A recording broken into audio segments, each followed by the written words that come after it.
All right, so I'm moving on with Maurice Merleau-Ponty's Phenomenology of Spirit. I'm going to be discussing his introduction here. Now, this is kind of longer. This is a good bit longer than the preface, and it has a lot of important things in it. And I'm going to go over some of them. I'm going to go over the things that I found to be important to the whole book. He talks about sensation, and that's what we'll start with. And he kind of ends this whole thing. He kind of moves towards trying to say that he wants to reject the constancy hypothesis, and he wants to talk about how every consciousness has its intentionality and gestalt, and he wants to sort of make the few certain points. He also wants to reject the natural attitude. He wants to make these few points before he moves into his examination of things, his examination of perception itself. So first we have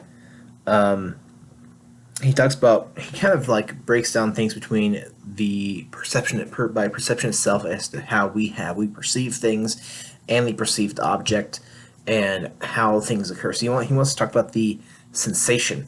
Now, if you read epistemology, like early 20th century epistemology, the sensation is something that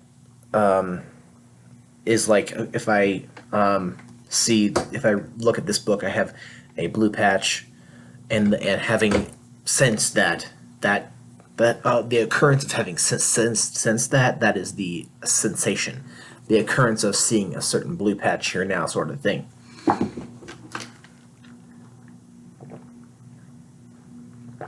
So, the figure or the sensation and background are sensed as a whole. Now, this is sort of what the Gestalt psychology is.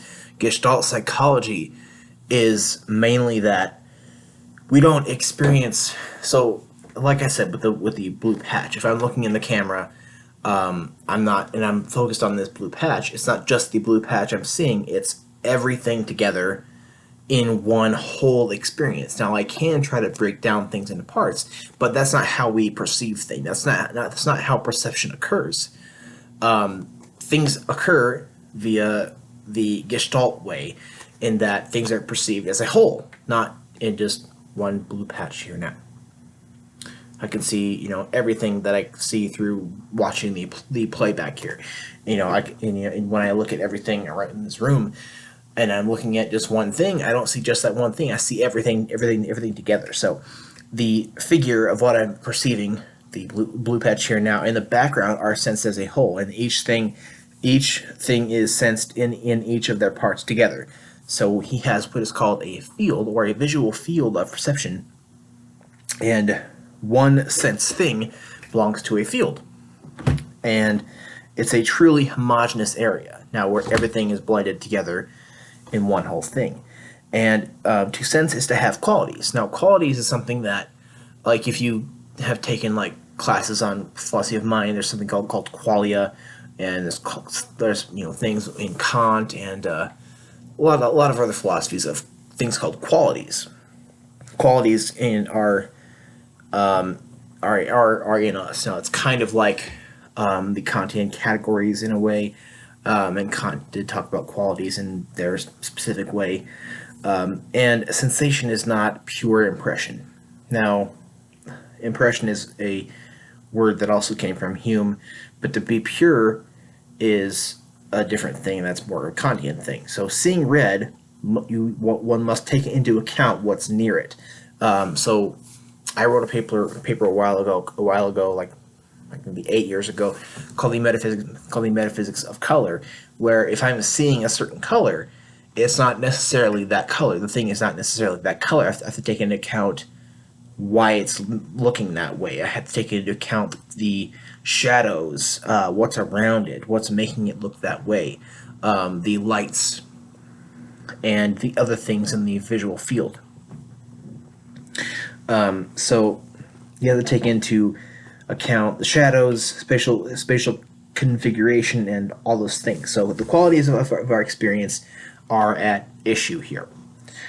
So what we know to exist has our consciousness in them. So this is kind of a sort of a half idealist claim, because it's saying that when we experience something, we also have to take into account that we are perceiving it, and it's not just when I see something, this isn't necessarily how it exists objectively in the world, because when I'm seeing it, it has my consciousness in it. So that this perception is almost in a way tainted by the fact that I'm perceiving it, and we can't have a unperceived thing be understood and just know for sure that that's just how it is objectively.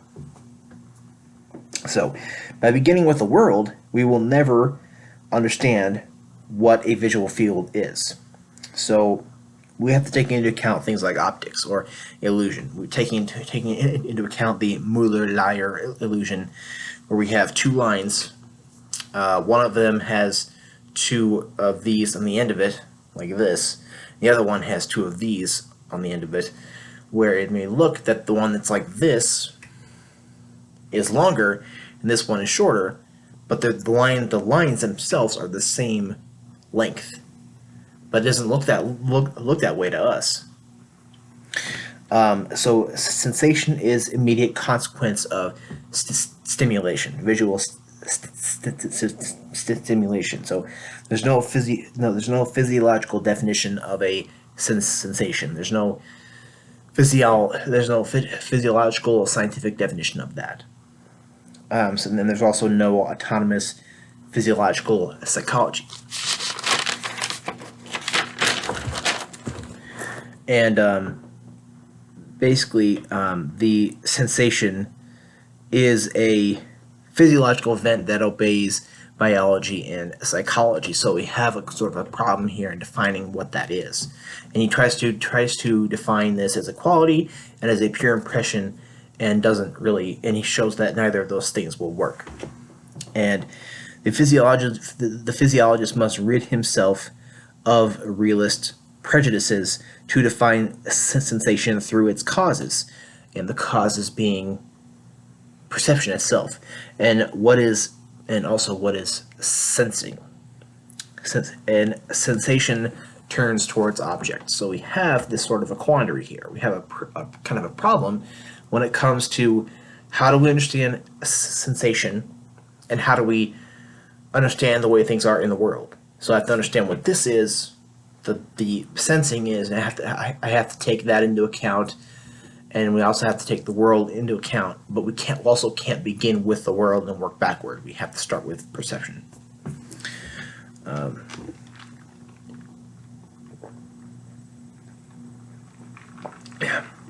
So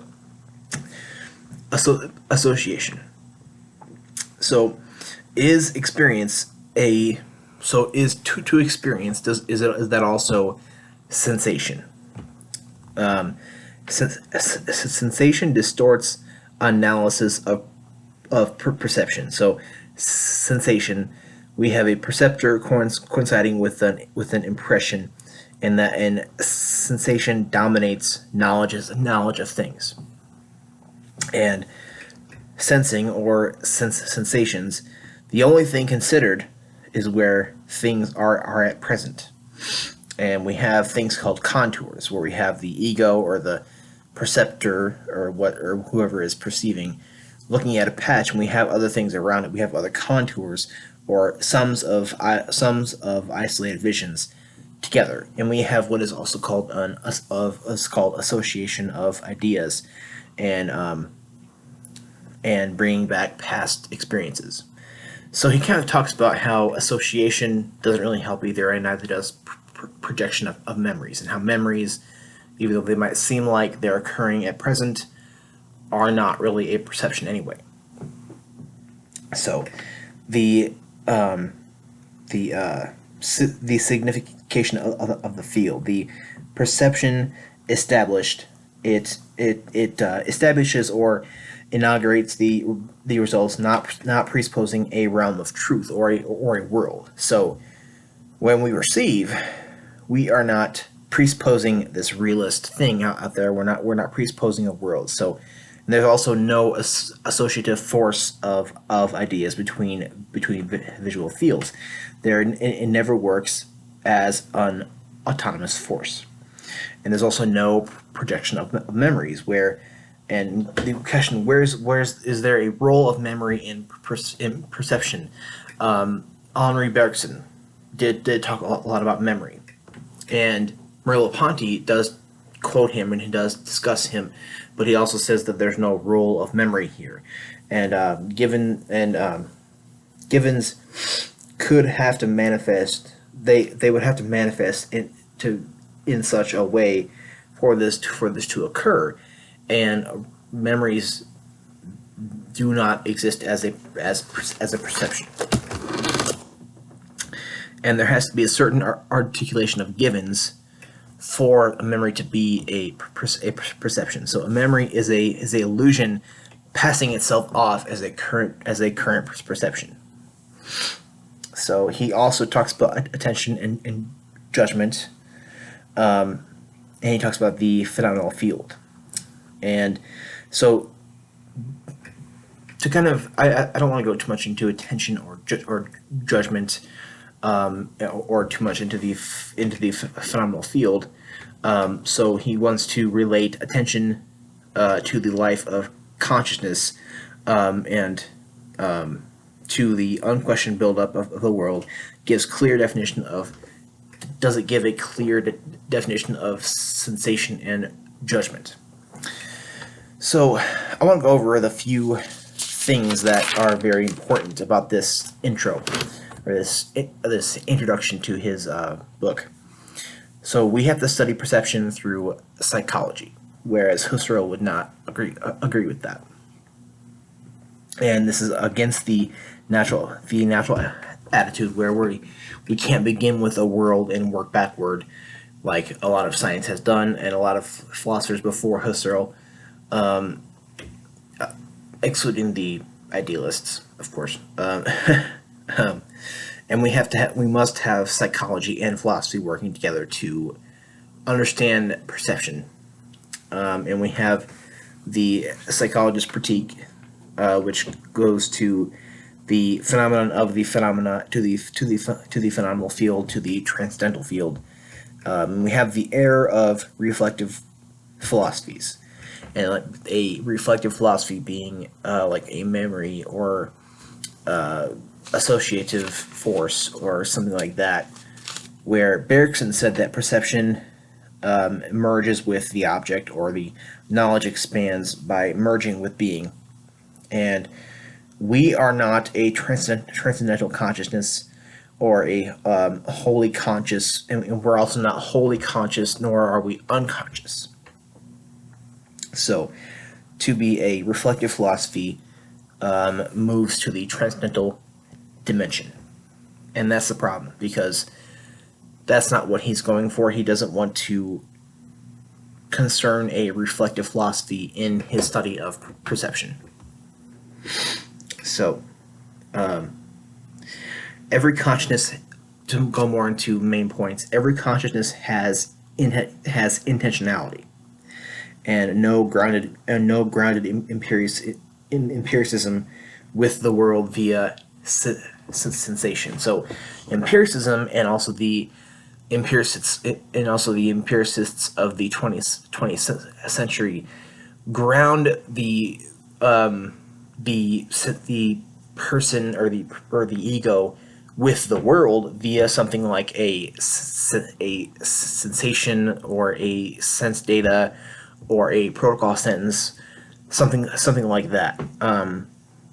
He's not wanting to do that, and he wants to reject the constancy hypothesis, which is that basic inputs to consciousness have constancy in correlation with stimuli, and if we have which means that if we had one certain same stimulus, you have the same sensation. Not the case. And Merleau-Ponty says that there's no constancy. Just because you have the same stimulus twice doesn't mean that you will get the same sensation. basically. And Gestalt is prior to association and projection of memories, and the natural attitude science makes mistakes. That's kind of the main things that he wants to clear up about sensation and about the natural attitude and about memory before he goes into his analysis. So I'm sorry if I left out a few certain things, because I wanted to get to the main things here, the main things of this intro, because that's what we need to take into account before we, myself as a person on this channel, go into this book, because he wants to understand perception, which does include the body, as to how the body works. So this is kind of like philosophy and psychology working together. And also, if you recall, from what I've discussed here in the past years, Quine did say that he talked of a naturalized epistemology, which also meant that he also did kind of question whether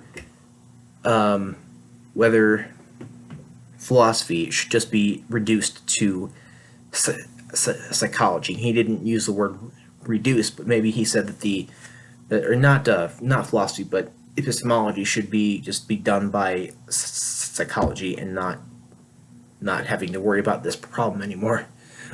So I think we have a lot of things to think about here and consider, especially because of the phenomenological philosophers before Merleau-Ponty, and also considering the empiricists, and that's including Locke, Berkeley, Hume, and also considering the 20th century empiricists, which we're talking like the era of logical positivism. We're talking Carnap, those people, which I have discussed a lot here. But let me know what your thoughts are here, and if I messed up anything, or if you want to add anything. Let's see here. Oh, I have more. Sorry. Those are the main things I wanted to discuss, but I have more notes here about attention. The constancy in the realist world have to be left behind, he says. The world is not presented as such to consciousness, and it's presented in an organized, taxonomical, hierarchical way, and it's constructed by the process of perception. So perception isn't the same as judgment, and judgment is to understand perception by standing back from it and making a certain thought of it. So it's he kind of called it a middle level perception. So I kind of thought I was missing something. That's what it was. Sorry, I'm very unorganized. I've kind of found that getting back into this sort of regular philosophy stuff, I'm less organized than I used to be. So sorry about that. Let me know what your thoughts are, and thank you.